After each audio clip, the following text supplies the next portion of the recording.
Ажлаа. Чи ажлаа хэлдэг чи хог мог төлдөг чи. Энэ хүн талбайгаас гаргалтай энэ юу гээ дагаа яваад байгаа юм. Би нэг яйдх нэг юм. Хотын дарга шиг ингээд гоё загнаад. Ой чи ордолч. Юу гэдэг лээ?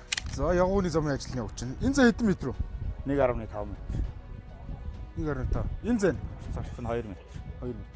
Энийг яг 2 м-аар хийдэг нь энэ террасны ачлалсан бас хаалга нь 2 м-аар. Энэ ихтгэж жижигдээд айлуу тавилга мавлгаар болох юм. Сааттай. За гэж өгч. Энэс ингээд зүлэг, энэ зүлэг.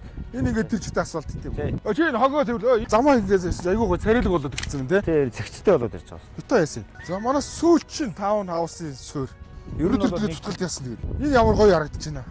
Чимэглээд нөгөө Кант Малтын гэж бодож байгаа. Орос зогчд өөрсдөө эсний волейболын талбай хийнэ гэж юм. Энэ нөгөө дараа жил өөрөө унчхаар борж өрөөстэй. Энэ үүрхгүй шанарын баталгаатай 250 маркын бетон байсан. Хотын төвөр сутмал замууд байдаг шүү дээ. Тэр чинь нөгөө цас тогтоод цас нь арилахгүй. Тэгээд цасыг арилгахаас зөвхөн хагарч өгöd байдаг шүү дээ. Асфальт дээр хийж байгаа. Асфальт ч өөрөө хүн явахад халтарж болохгүй. Дээр нь тэгээд цасан тогтохгүй учраас. Гайг байгаа тийм. Жил болгон солиул энэ хийж байгаа компани өөрөө энд амьдрын тэгээ 3 жилийн баталгаа өгч байгаа замдаа. муу юм уу тэгэл.